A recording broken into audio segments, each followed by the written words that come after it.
أشهد أن لا إله إلا الله وحده لا شريك له وأشهد أن محمدا عبده ورسوله أما بعد فأعوذ بالله من الشيطان الرجيم بسم الله الرحمن الرحيم الحمد لله رب العالمين الرحمن الرحيم مالك يوم الدين إياك نعبد وإياك نستعين اهدنا الصراط المستقيم صراط الذين أنعمت عليهم غير المغضوب عليهم ولا الضالين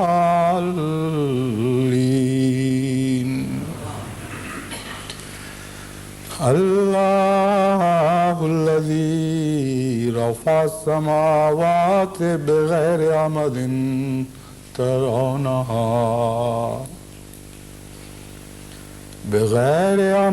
ترونها ثم استوى على العرش وسخر الشمس والقمر كل يجري لأجل مسمى يدبر الأمر يفصل الآيات لعلكم بلقاء ربكم توقنون. گزشتہ خطبے میں نے اس بات پر زور دیا تھا کہ دعوت اللہ کے لیے ضروری ہے کہ دل میں ایک جوش پیدا ہو، ایک گہری لگن اس کام سے پیدا ہو جائے جو محبت اور عشق میں تبدیل ہو جائے، اور انسان نہ صرف دوسرے کے کہنے کی مجبوری سے بلکہ اپنے دل کی مجبوری سے دعوت اللہ میں مصروف رہے، اور اس کی زندگی کا سکون اور چین دعوت اللہ کے ساتھ وابستہ ہو جائے۔ یہ وہ طریق ہے جس کے ذریعے اللہ تعالیٰ دنیا میں عظیم روحانی انقلابات برپا کرتا ہے۔ ولولے اور محبت اور جوش کا اپنا ایک مقام ہے، لیکن صرف یہی کافی نہیں، کیونکہ ولولے اور جوش اور محبت ایندھن سے مشابہت رکھتے ہیں جو توانائی مہیا کرتے ہیں، لیکن محض پٹرول لے کر تو آپ سفر نہیں کر سکتے۔ اس توانائی کے استعمال کے لیے جتنی اچھی مشین آپ کو مہیا ہوگی اتنا ہی بہتر اس توانائی کا نتیجہ نکلے گا اور اس سے آپ زیادہ سے زیادہ استفادہ کر سکیں گے۔ بس دوسری بات منصوبہ بندی کی ہے۔ ایک منصوبہ بندی کا میں نے ذکر کیا تھا کہ جماعتوں کو ملکی سطح پر بھی اور مقامی سطح پر بھی منصوبہ بندی کرنی چاہیے۔ آج میں انفرادی منصوبہ بندی سے متعلق بعض باتیں کہنی چاہتا ہوں۔ سب سے پہلے تو منصوبہ بندی کی اہمیت آپ پر واضح کرنے کے لیے میں نے قرآن کریم کی اس آیت کریمہ کا انتخاب کیا جس کی میں نے آپ کے سامنے تلاوت کی ہے۔ اللہ تعالیٰ تقدیر کا مالک ہے اور کن فیکون جو ذکر اللہ قرآن کریم میں ہمیں ملتا ہے اس سے یہی تاثر پیدا ہوتا ہے کہ خدا تعالیٰ جب کسی بات کے متعلق فیصلہ کرے اور کہہ دے کہ یہ ہو جائے تو وہ ہو کر رہتی ہے، یہ بات درست ہے اور یہ تاثر درست ہے، لیکن یہ بہت مختصر سی بات ہے۔ کیسے ہوتی ہے اور کیوں کر رونما ہوتی ہے، اس کا ذکر قرآن کریم میں تفصیل سے مختلف جگہ ملتا ہے، اور بارہا خدا تعالیٰ اس سلسلے میں تدبیر کا ذکر فرماتا ہے، باوجود اس کے کہ وہ قادر مطلق ہے، جس چیز کا فیصلہ چاہے آنن فانن بھی کر سکتا ہے، لیکن فرماتا ہے کہ میرے وقار اور میری شان کے خلاف ہے کہ بغیر کسی حکمت، بغیر کسی تدبیر کے کسی چیز کو ظاہر کروں۔ بس میرے حکم کے ساتھ ایک تدبیر کا سلسلہ شروع ہوتا ہے۔ بس یہاں تدبیر کا تعلق ثانوی ہے جو تقدیر کے ماتحت ہے۔ سب سے پہلے خدا کی تقدیر ظاہر ہوتی ہے، پھر وہ تقدیر تدبیر کی شکل اختیار کر لیتی ہے، اور اسی سے پھر قانون قدرت جاری ہوتے ہیں اور ہر قسم کی تخلیق کا نظام چلتا ہے۔ قرآن کریم نے قرآن کریم کی جو آیت کریمہ میں نے آپ کے سامنے تلاوت کی ہے، سورہ الرعد کی 3 آیت ہے۔ اس میں اللہ تعالیٰ فرماتا ہے اللہ الذی رفع السماوات بغیر عمد ترونہا، اللہ تعالیٰ، اللہ کی ذات وہ ذات ہے جس نے آسمانوں کو ایسے ستونوں پر بلند کر رکھا ہے جن کو تم دیکھ نہیں سکتے۔ بغیر عمد ترونہا کا ایک مطلب یہ ہے کہ بغیر ستونوں کے جن کو تم دیکھتے ہو، لیکن اس کا معنی وہی ہے جو میں نے آپ کے سامنے رکھا ہے کہ ایسے ستونوں کے بغیر بلند کیے رکھا ہے جن کو تم دیکھ سکتے ہو، یعنی وہ ستون جو تمہیں نظر آتے ہیں، جن کو تم عام طور پر دیکھتے ہو، ویسے ستون استعمال نہیں فرمائے، بلکہ نہ نظر آنے والے ستونوں پر خدا تعالیٰ نے ساری کائنات کو اپنے اپنے مقام پر سنبھال رکھا ہے۔ ثم استوى علی العرش، یہ سب نظام مکمل کرنے کے بعد پھر وہ اپنی کرسی حکومت پر استوا فرما گیا، اور زمین، شمس اور قمر کو اس نے مسخر کر دیا۔ کل یجری لاجل مسمى، یہ سب اپنے اپنے منتہا کی طرف مسلسل حرکت میں ہیں۔ یدبر الامر، اس طرح خدا تدبیر فرماتا ہے۔ یفصل الآیات، اور اپنے نشانوں کو کھول کھول کر تمہارے سامنے رکھتا ہے۔ لعلکم بلقاء ربکم توقنون، تاکہ تم اپنے رب کی لقاء کا یقین پیدا کر سکو۔ ان آیات میں جو ستونوں کا نہ نظر آنا ہے، اس سے یہ نتیجہ نکلتا ہے کہ باوجود اس کے کہ ہماری آنکھیں بہت سے ایسے ذرائع کو دیکھ نہیں سکتی جن کے ذریعے ایک نظام چل رہا ہو، لیکن ہماری آنکھوں کا نہ دیکھنا یہ ظاہر نہیں کرتا کہ ذریعے موجود نہیں ہیں، بلکہ ذریعے موجود ہوتے ہیں، اور ایسے ذرائع بھی خدا استعمال فرماتا ہے جو دوسروں کو نظر نہیں آتے، اور اس کا نام اللہ تعالیٰ نے تدبیر رکھا ہے۔ قرآن کریم میں تدبیر سے متعلق جو مختلف آیات ہیں، ان کے مطالعہ سے پتہ چلتا ہے کہ بعض خدا کی تدبیریں ظاہر و باہر ہیں، وہ ہر ایک کو دکھائی دیتی ہیں، بعض تدبیریں مخفی ہیں، اور جہاں تک مخفی تدبیروں کا تعلق ہے، اگر خدا ہمیں خبر نہ دیتا تو جس زمانے میں یہ آیات نازل ہوئی تھیں، اس زمانے میں کسی کو ان تدبیروں پر اطلاع نہ ہوتی۔ آج کے زمانے میں خدا کی ان تدبیروں کو بنی نوع انسان نے، ان میں سے جو سائنسدان ہیں اور جنہوں نے کھوج لگائے ہیں، دیکھنا شروع کر دیا ہے، اور تدبیروں کے تہ تک اترنے کے بعد انہوں نے محسوس کیا کہ ان کے پس پردہ اور بھی تدبیریں ہیں جو مخفی ہیں اور نظر نہیں آ رہی ہیں۔ وہاں تک پہنچنے کے بعد انہوں نے دیکھا کہ ان کے پیچھے اور بھی تدبیریں ہیں جو آنکھوں سے ابھی ہمارے علم سے ابھی مخفی ہیں اور دکھائی نہیں دیتی۔ تو خدا تعالیٰ کی جو تدبیر کا سلسلہ ہے یہ تہ در تہ چلتا ہے،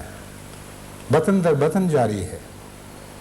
اور بہت سی تدبیریں ہیں جو ظاہر دکھائی دیتی ہیں، بہت سی ہیں جو نہیں دکھائی دیتی، اور آج جو سائنسدانوں کو یہ تدبیریں دکھائی دینے لگی ہیں اس کا بھی قرآن کریم میں ذکر ملتا ہے کہ اللہ تعالیٰ خود بعض اوقات اپنے حکم سے ان تدبیروں کو ظاہر فرماتا ہے اور ایسی تقدیر جاری کرتا ہے جس کے نتیجے میں لوگوں کو خدا تعالیٰ کی نظام کے مخفی راز معلوم ہونے شروع ہو جاتے ہیں۔ چنانچہ قرآن کریم میں سورہ زلزال میں اللہ تعالیٰ فرماتا ہے اذا زلزلت الارض زلزالها واخرجت الارض اثقالها وقال الانسان ما لها یومئذ تحدث اخبارها بان ربک اوحی لها، ایک ایسا وقت آئے گا جب کہ زمین اپنے گہرے اور بھاری راز اگلنے لگے گی اور زلزلے کسی کیفیت تاری ہوگی۔ اس طرح زلزلے میں زمین لاوا اگلتی ہے اور بہت ہی بڑی مقدار میں ہیوی میٹلز کو بعض دفعہ لاوے کے ذریعے باہر نکالتی ہے، اسی طرح زمین کے گہرے راز اور بھاری راز بھی ہیں۔ فرمایا ایک ایسا وقت آئے گا گویا زمین پر زلزلہ طاری ہو جائے گا، اخرجت الارض اثقالها، اس وقت انسان کہے گا کہ یہ کیا ہو گیا ہے، کتنی حیرت انگیز دریافتیں ہو رہی ہیں۔ قال الانسان ما لها، اس زمین کو کیا ہو گیا ہے، یہ کیسی حرکتیں کر رہی ہے، کیسی ایسی عجیب باتیں ہیں اور اپنے سینے کے راز اگل کر ہمارے سامنے لا رہی ہے۔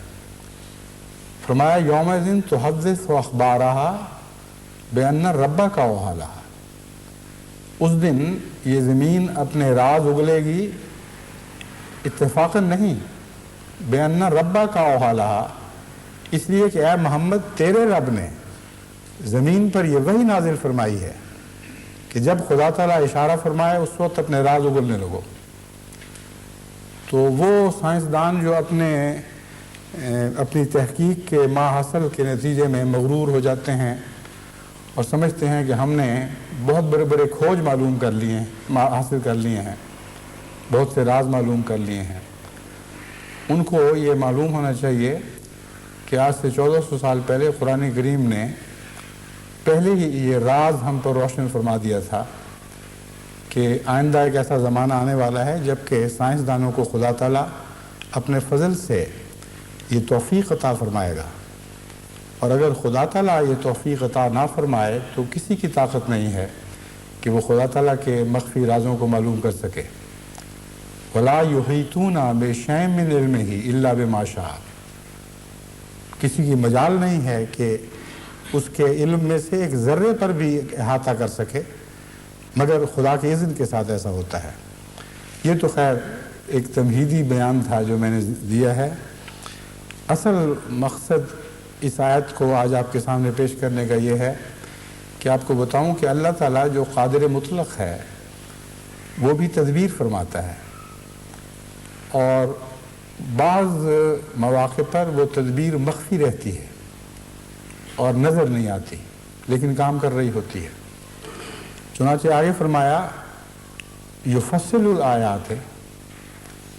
یہ تدبیر ایسی ہے کہ اگر خدا خود کھول کر بیان نہ کرتا تو تمہیں معلوم نہ ہوتا۔ بعض آیات اللہ تعالیٰ اپنی خود کھول کھول کر بیان فرماتا ہے تاکہ تم خدا تعالیٰ سے ملاقات کے دن کے بارے میں یا خدا تعالیٰ سے ملاقات کے مضمون پر یقین حاصل کر سکو،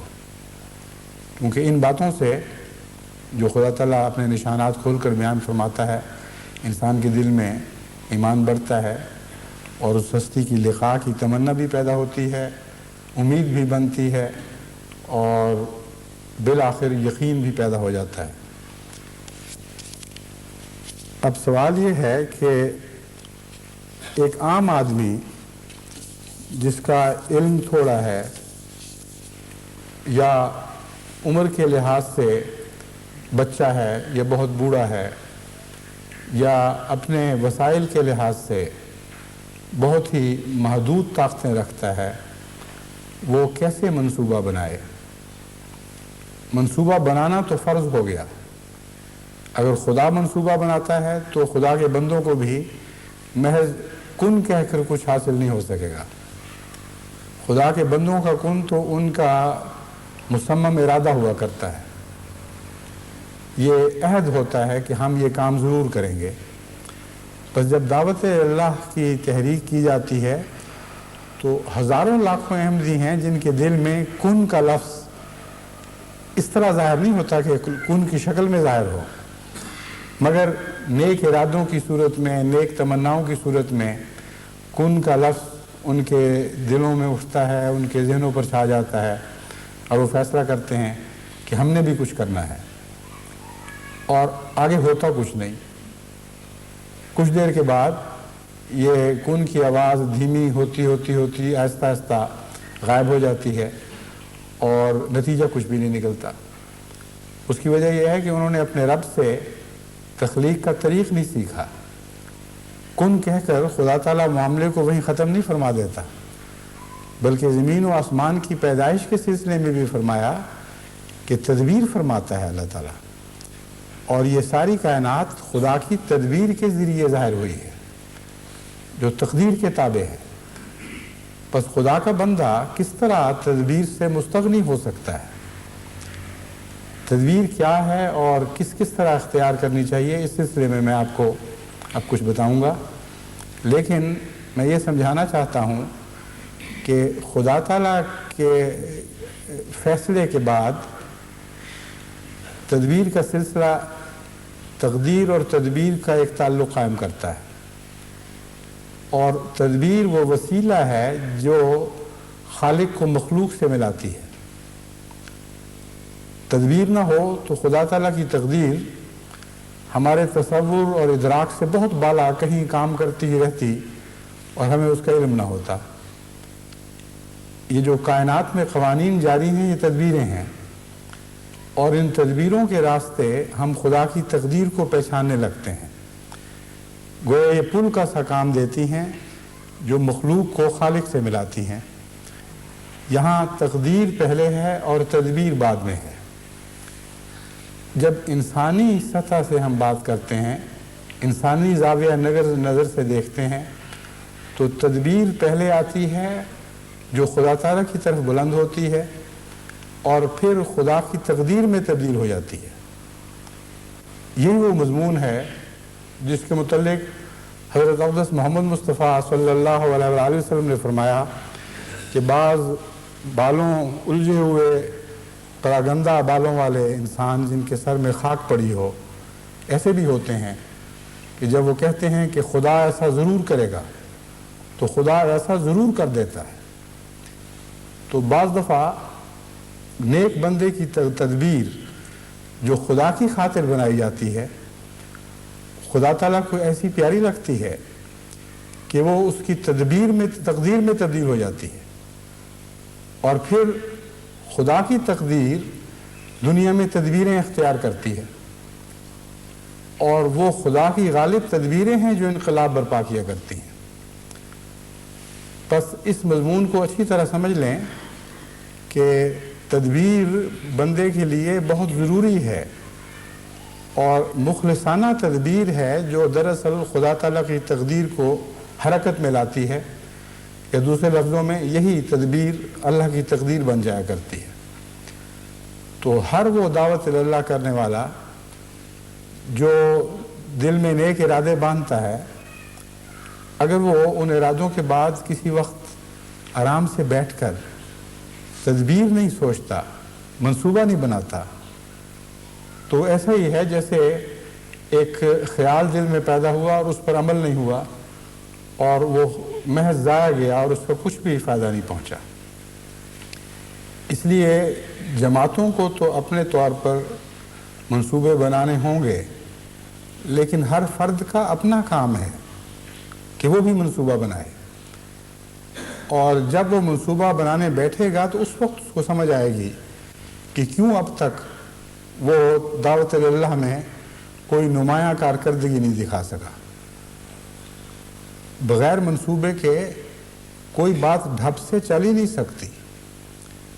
اور منصوبہ گراس روٹ لیول پہ بننا چاہیے، یعنی انفرادی سطح پر، عوامی سطح پر ہر شخص کا اپنا منصوبہ بننا ضروری ہے۔ یہ اس لیے ضروری ہے کہ اگر یہ منصوبہ نہ بنا ہو تو جماعتی اونچی سطح کے منصوبے سارے فرضی ہوں گے اور ان میں کوئی حقیقت نہیں ہوگی۔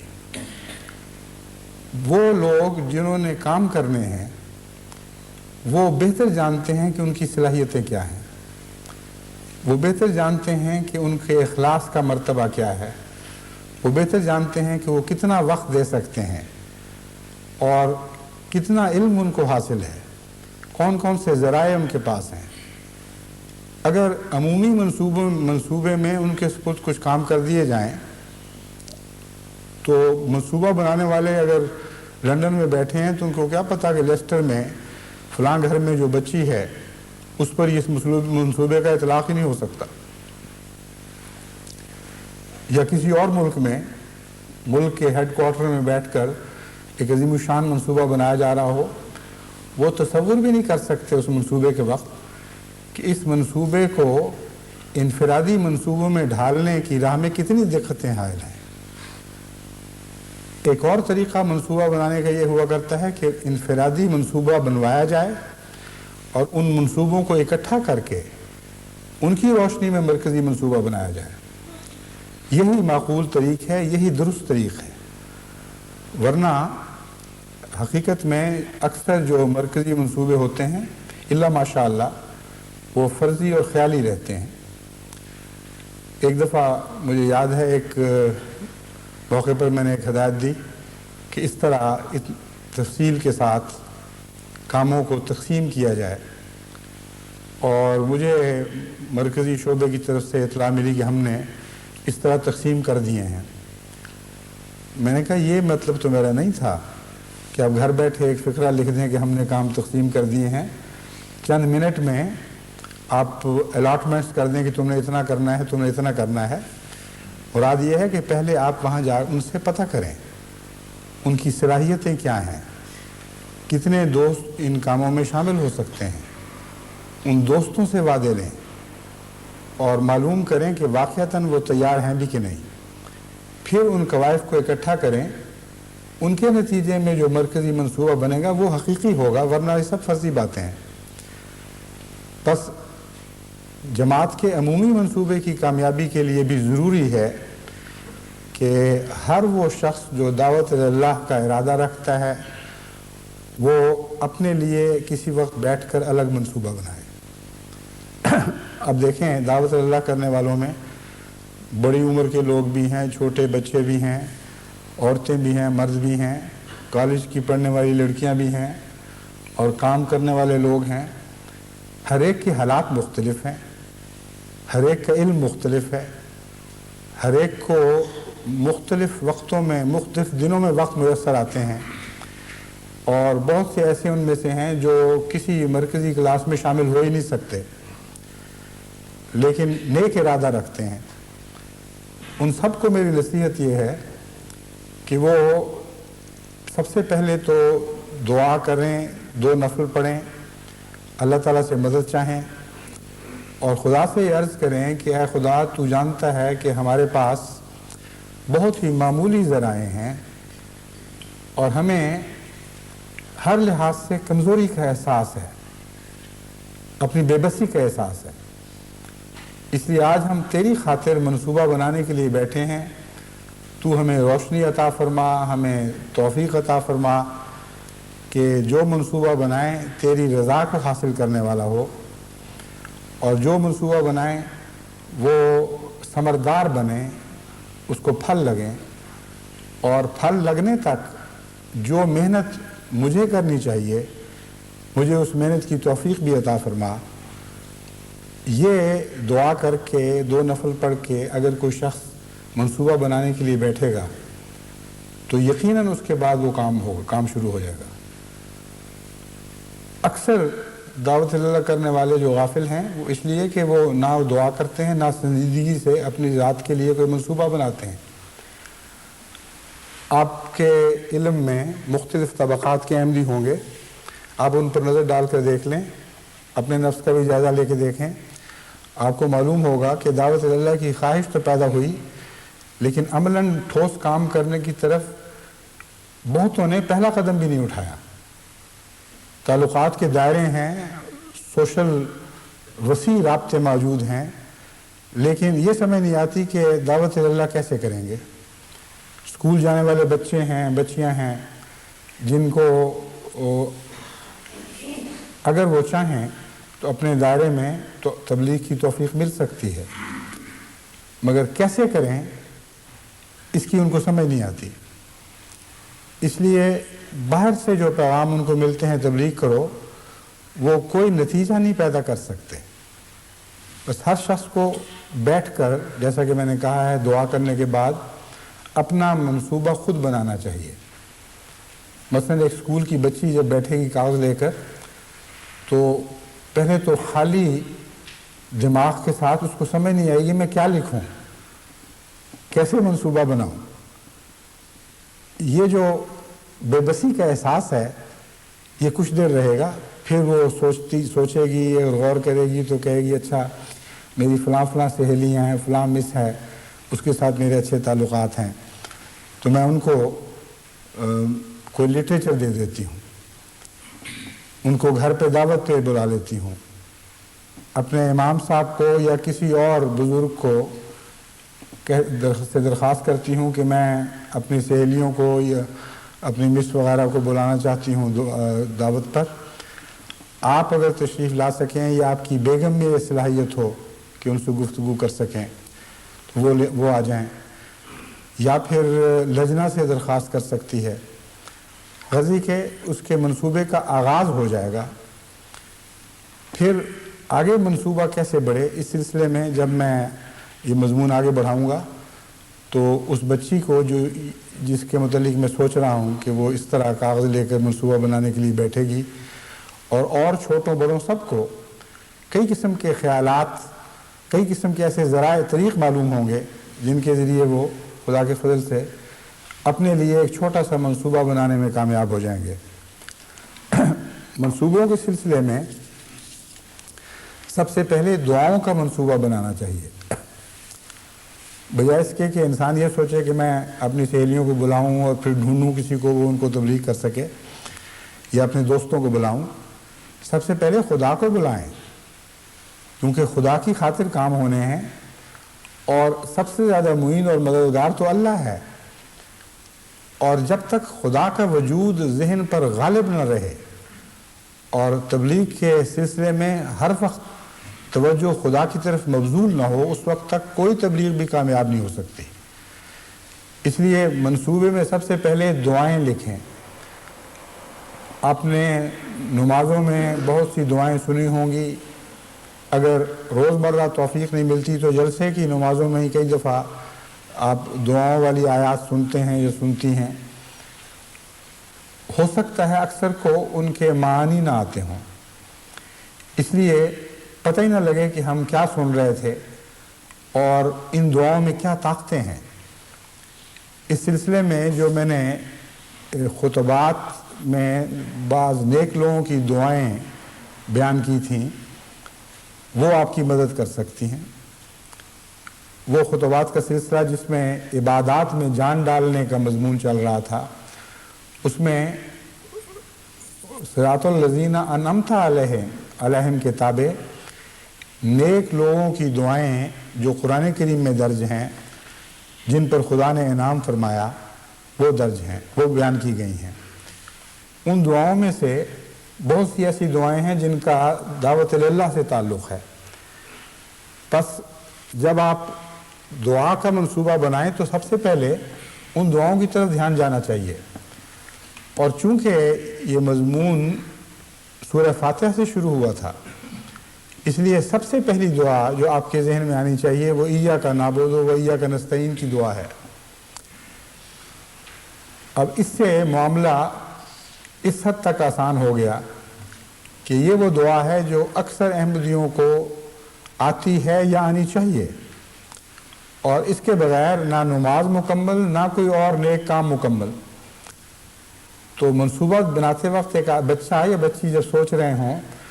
تو ان کو سوچنا چاہیے کہ میں دعاؤں کا منصوبہ بنا رہی ہوں یا بنا رہا ہوں، اور اگر مجھے بنیادی دعا سورہ فاتحہ یاد نہیں تو میں کیسے کام کو آگے چلاؤں؟ بس ایسی صورت میں منصوبہ بنانے والا سب سے پہلے اپنے اوپر لازم کرے گا اور یہ لکھے گا کہ مجھے نماز پڑھنی چاہیے، سورہ فاتحہ کے کو اچھی طرح سمجھنا چاہیے، اور سورہ فاتحہ میں جو مرکزی دعا ہے ایاک نعبد و ایاک نستعین، وہ دعا کرتے ہوئے ہمیشہ اپنے لیے خاص طور پر یہ مضمون ذہن میں رکھتے ہوئے دعا مانگنی چاہیے کہ اے خدا میں تیری عبادت کرتی ہوں یا کرتا ہوں، یا ہم جب لفظ بولتے ہیں اس میں مذکر مؤنث کا سوال اٹھ جاتا ہے، اس لیے ہم کے صیغے میں بات کروں گا۔ ہم جو عبادت کرتے ہیں یا کریں گے صرف تیری کرتے ہیں، صرف تیری عبادت کریں گے، یہ فیصلہ ہے، لیکن تیری توفیق کے بغیر یہ ممکن نہیں، اس لیے ایاک نستعین، ہم تجھ سے ہی مدد مانگتے ہیں اور ہمیشہ تجھ ہی سے مدد مانگتے رہیں گے۔ یہ بنیادی دعا کرنے کے بعد اس کے مختلف مضامین، اس دعا کے ذریعے مختلف مضامین میں دعائیں مانگی جا سکتی ہیں۔ مثلا ایک دعوت اللہ کرنے والا پھر دوبارہ اس مضمون پر غور کرتے ہوئے یہ دعا مانگ سکتا ہے کہ اے خدا ہم تیری عبادت کرتے ہیں، صرف تیری ہی کریں گے، اور ہم میں ساری دنیا اس کے ساتھ شامل ہو،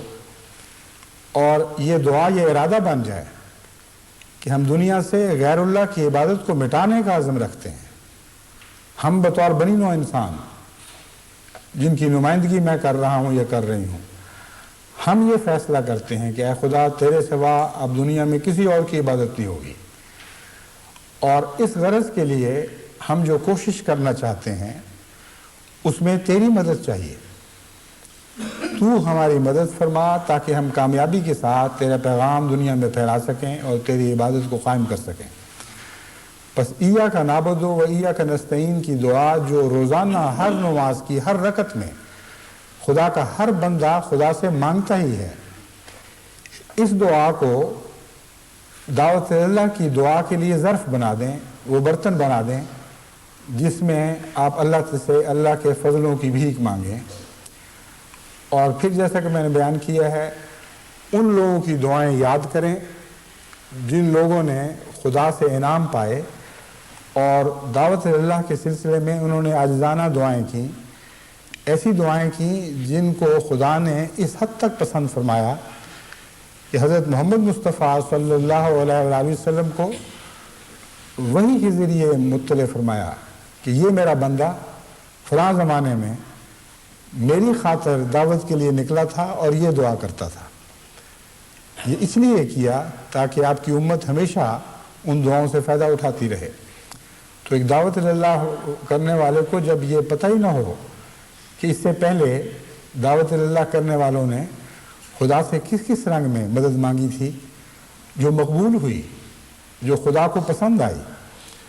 وہ کیسے اپنے لیے خدا تعالیٰ سے بہتر فیض، اچھے فیض کی توقع رکھ سکتا ہے، اس کے دل میں جذبہ ہی نہیں پیدا ہوگا، نہ ادھر سے جواب آئے گا۔ بس ان دعاؤں میں سے مثلا حضرت موسیٰ کی دعا ہے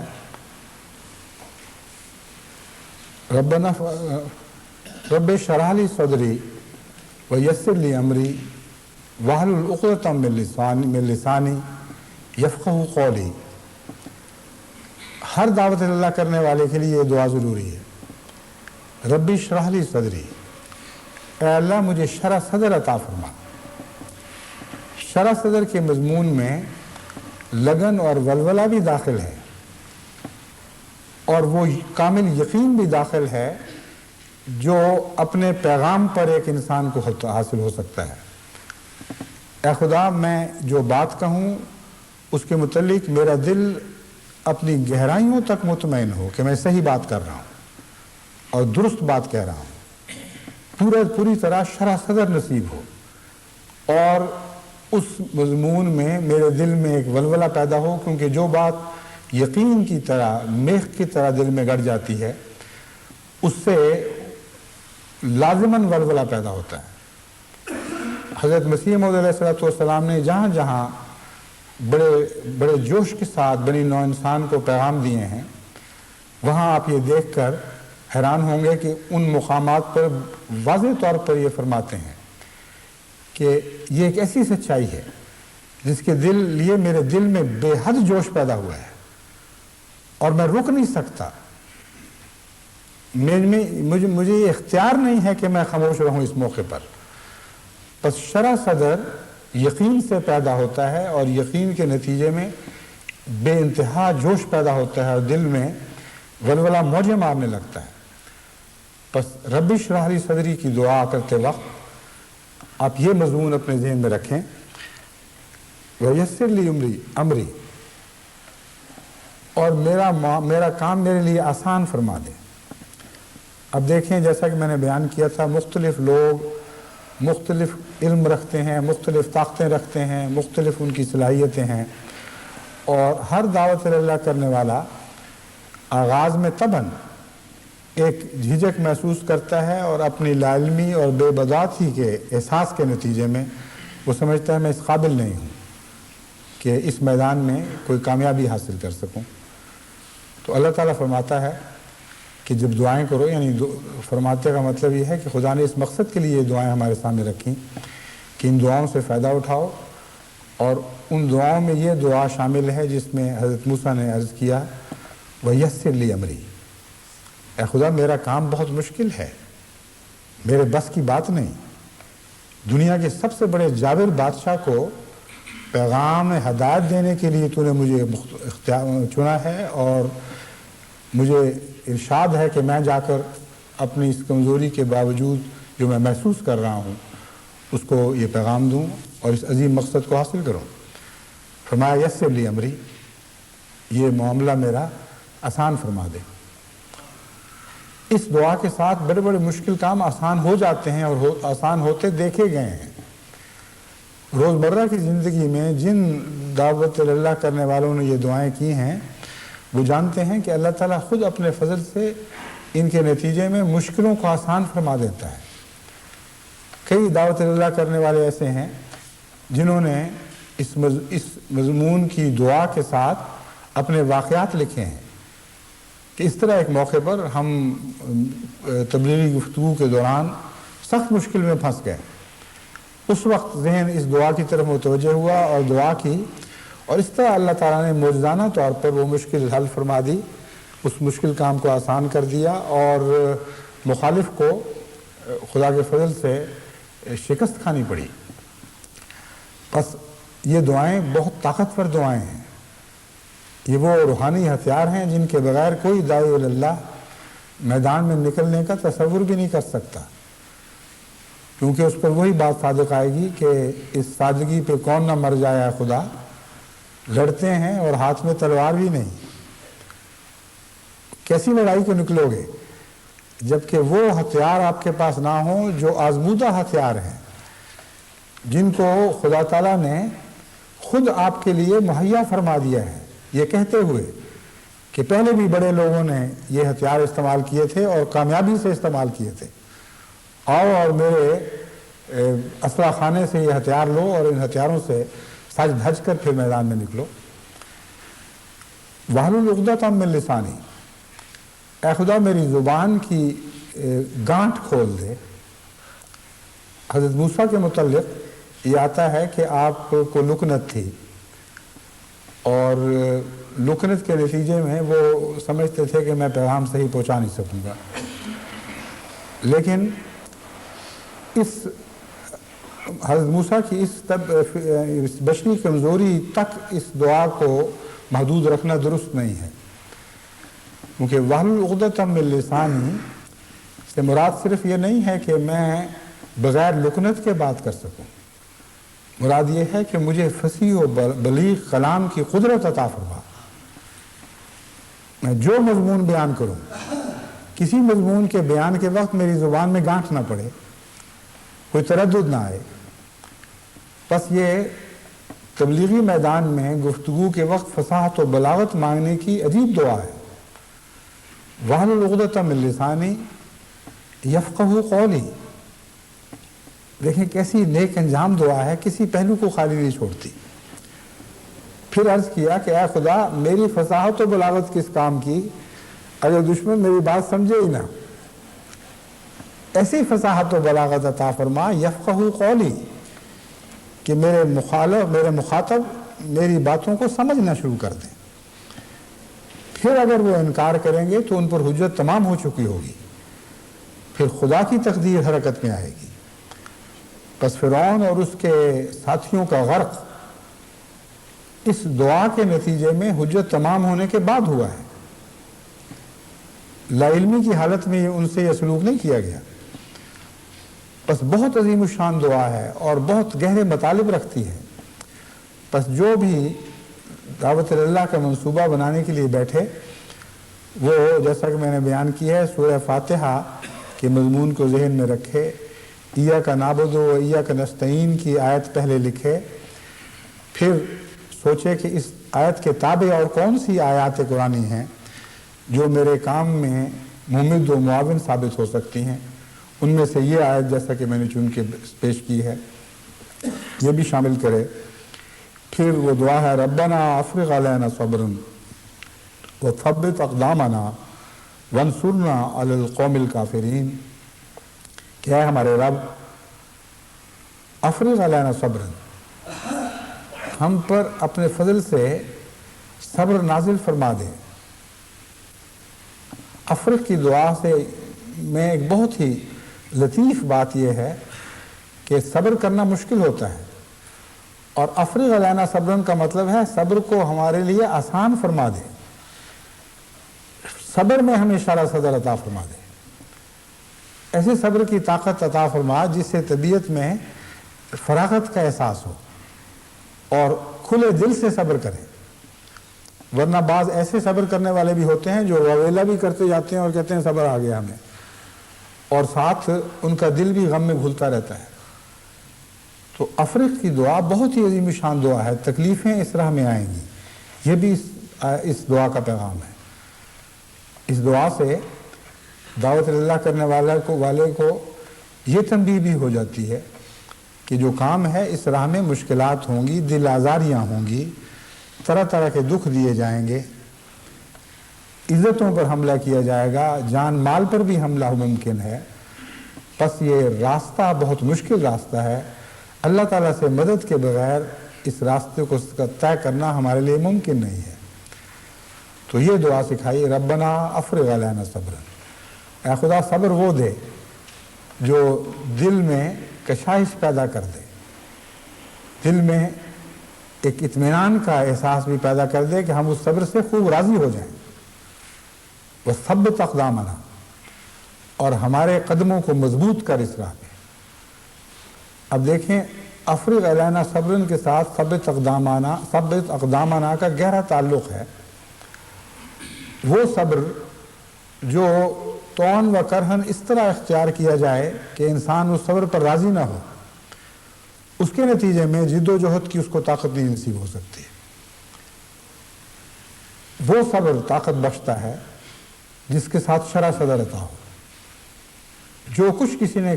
کرنا ہے انسان سے کر گزرے، ہر قسم کے دکھوں میں مبتلا ہونے کے بعد خدا کی خاطر اس کو کھلے دل کے ساتھ صبر نصیب ہو جائے،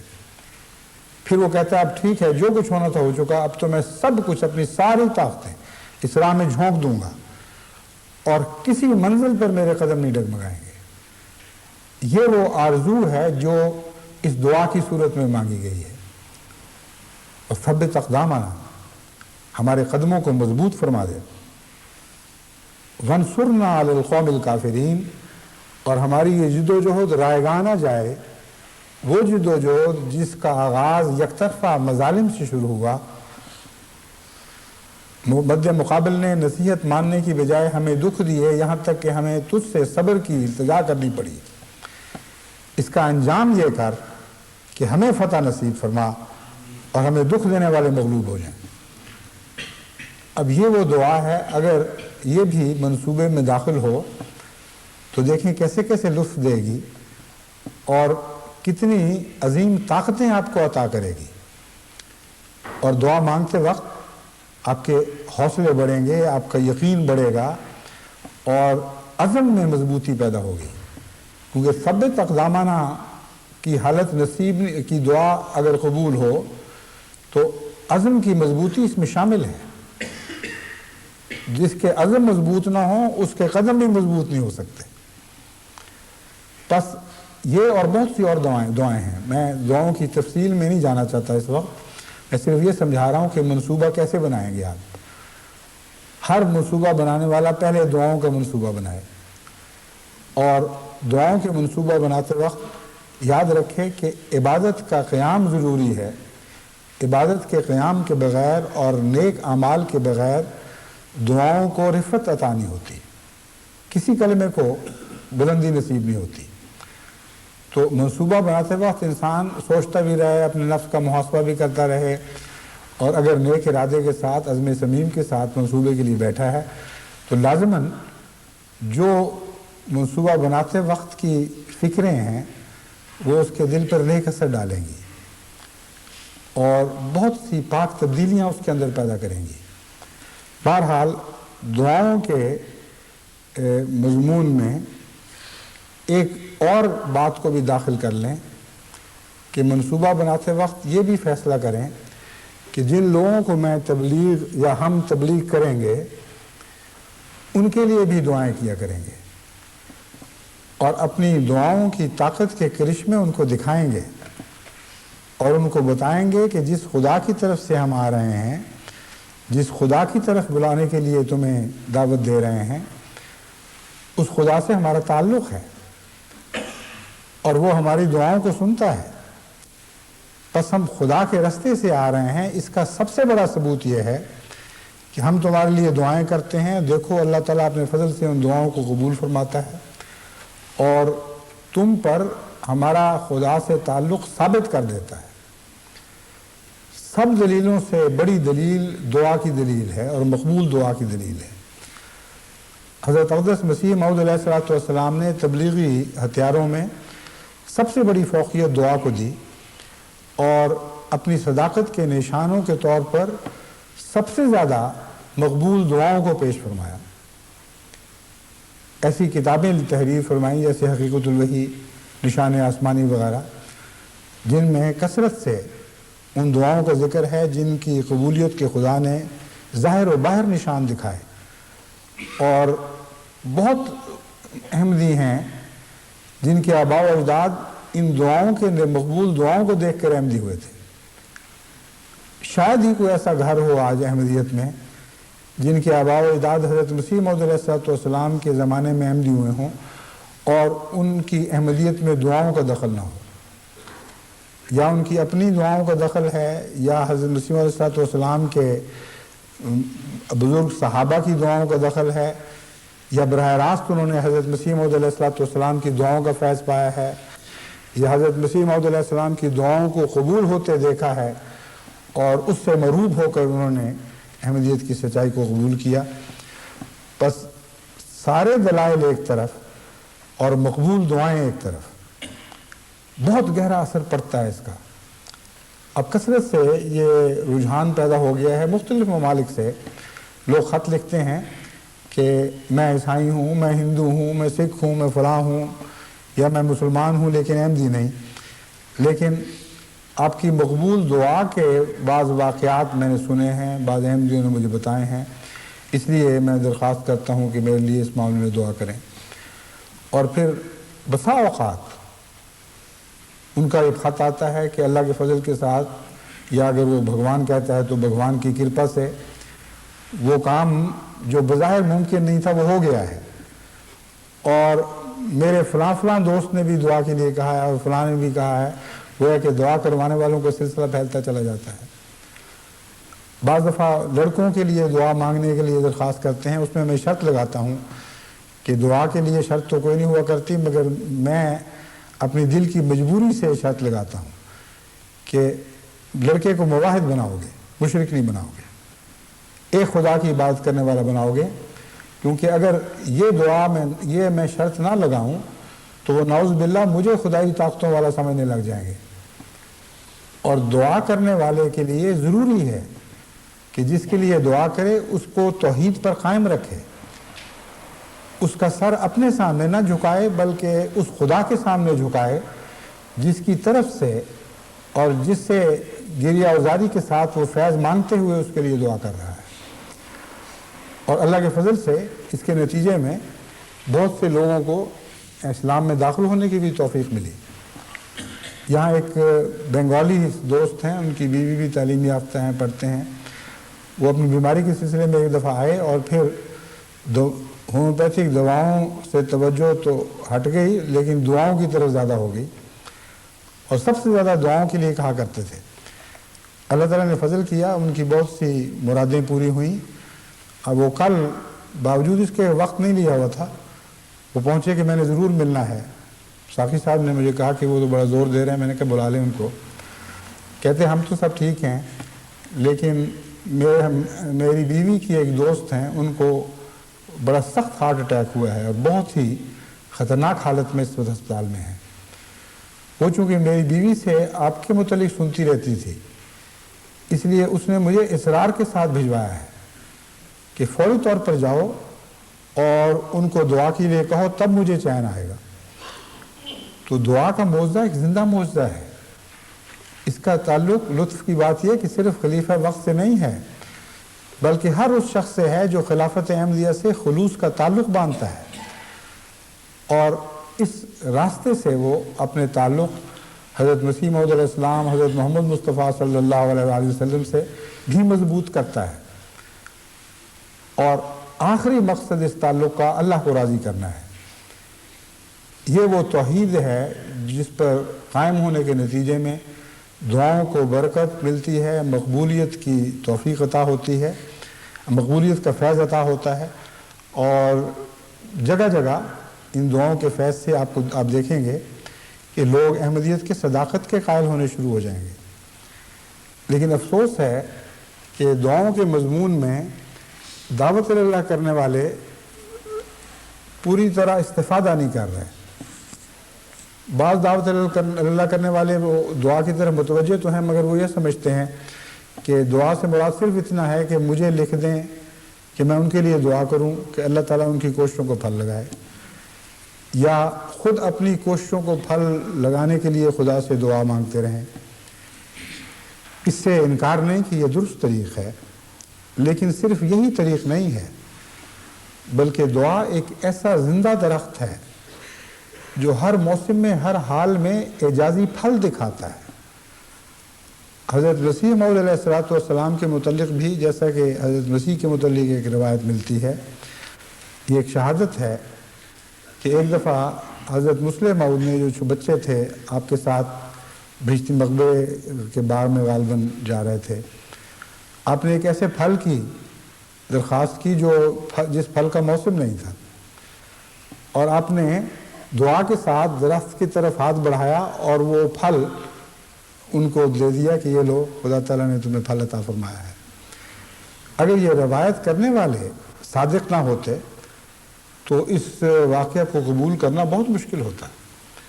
لیکن حضرت مسیح موعود علیہ السلام کے صحابہ کے حالات سے ہم سب لوگ واقف ہیں، اور روایت کرنے والوں کے متعلق ہزارہ گواہیاں ہیں کہ ان کو جھوٹ سے کوئی دور کا بھی علاقہ نہیں تھا۔ اس لیے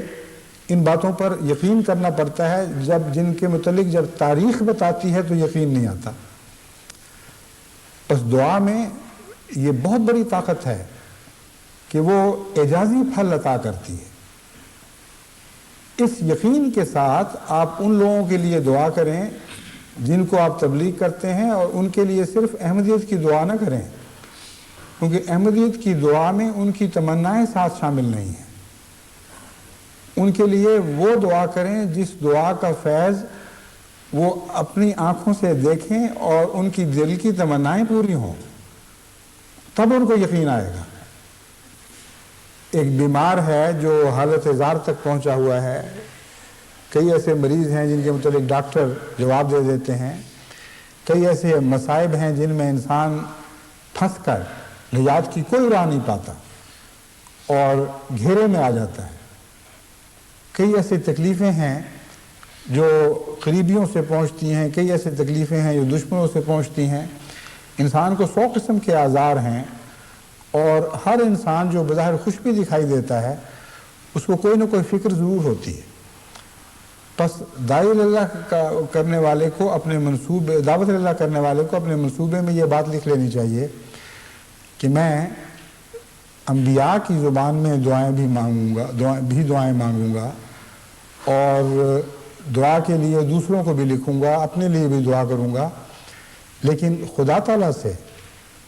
یہ اعجاز بھی مانگوں گا کہ جن لوگوں کو میں تبلیغ کرتا ہوں ان کو میری دعا سے دنیاوی فوائد بھی حاصل ہوں، مادی فوائد بھی عطا ہوں، تاکہ ان کا دل اس یقین سے بھر جائے کہ یہ شخص جو مجھے خدا تعالیٰ کی طرف بلاتا ہے یہ گھر سے آنے والا ہے، کوئی دور کی آواز نہیں ہے بلکہ گھر کے اندر سے اٹھنے والی آواز ہے، اس کا تعلق ہے اللہ تعالیٰ سے۔ جب یہ منزل طے ہو جائے تو ہر دوسری روک رستے سے اٹھا دی جاتی ہے۔ اس کے نتیجے میں ضروری نہیں کہ ایک انسان حق کو قبول کر لے، لیکن جس شخص کی دعاؤں کا فیض کوئی پاتا ہے اس کے لیے دل میں ایک ملائمت پیدا ہو جاتی ہے، نرم گوشے پیدا ہو جاتے ہیں، اس کی بات کو ادب اور احترام سے سنتا ہے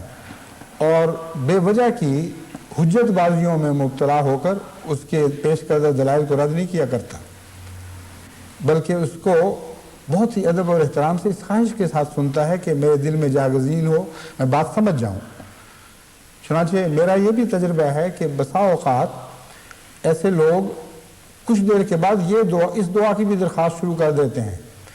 کہ دعا کریں ہمیں ہدایت نصیب ہو، دعا کریں ہمیں توفیق ملے کہ ہم آپ کے ساتھ شامل ہو جائیں، اور یہ سلسلہ بعض دفعہ اتنی تیزی سے بڑھتا ہے کہ آدمی حیران رہ جاتا ہے۔ قادیان کے سفر میں ایک سکھ خاندان سے رستہ چلتے تھوڑا سا تعلق قائم ہوا اور وہ اتنی تیزی سے بڑھا کہ پہلے تو انہوں نے اپنے بچوں کے لیے اپنی مشکلات کے لیے دعا کا کہنا شروع کیا، پھر ایک دفعہ وقت لے کر آئے کہ میں نے ضرور ملنا ہے، ان کو میں نے وقت دیا تو مجھے کہا جی میرے لیے اب یہ دعا کریں کہ اللہ مجھے ہدایت دے۔ میں نے کہا ہاں میں دعا کرتا ہوں آپ کے لیے، کہ نہیں آپ اپنی بات سمجھے، مطلب ہے مجھے طاقت دے کہ میں آپ کے ساتھ شامل ہو جاؤں۔ اب یہ جو باتیں ہیں یہ دعا کے کرشمے ہیں، اور دعوت اللہ کے لیے سب سے زیادہ ضروری دعا ہے۔ بس باقی باتیں انشاءاللہ آئندہ خطبے میں بیان کروں گا۔ میں نے بہت کھول کر اس مضمون کو آپ پر روشن کیا ہے، کیونکہ اللہ تعالیٰ نے اس آیت کریمہ میں جو میں نے آپ کے سامنے تلاوت کی تھی فرمایا وَيُفَصِّلُ الْآيَاتِ، بعض معاملات وہ خوب کھول کر بیان کرتا ہے، کیونکہ بعض ایسے اسباب ہیں جو نظر سے مخفی ہوتے ہیں، جیسے وہ عمود جن پر ساری کائنات اٹھائی گئی ہے دکھائی نہیں دیتے، اگر اللہ تعالیٰ کھول کر بیان نہ کرے تو لوگوں کو پتہ بھی نہ لگے کہ ایسے عمود موجود ہیں۔ بس دعا کا عمد بھی ان عمود میں سے ہے جو سب سے زیادہ طاقت رکھتا ہے، ساری کائنات کو یہ عمد اٹھا سکتا ہے، لیکن لوگوں کو نظر نہیں آ رہا ہوتا۔ بس اس آیت کریمہ سے نصیحت پاتے ہوئے میں نے بھی اس مضمون کو آج خوب کھول کر آپ کے سامنے رکھا ہے، اور میں امید رکھتا ہوں کہ اپنے لیے ہر منصوبہ بنانے والا اس سے زیادہ استفادہ کرے گا۔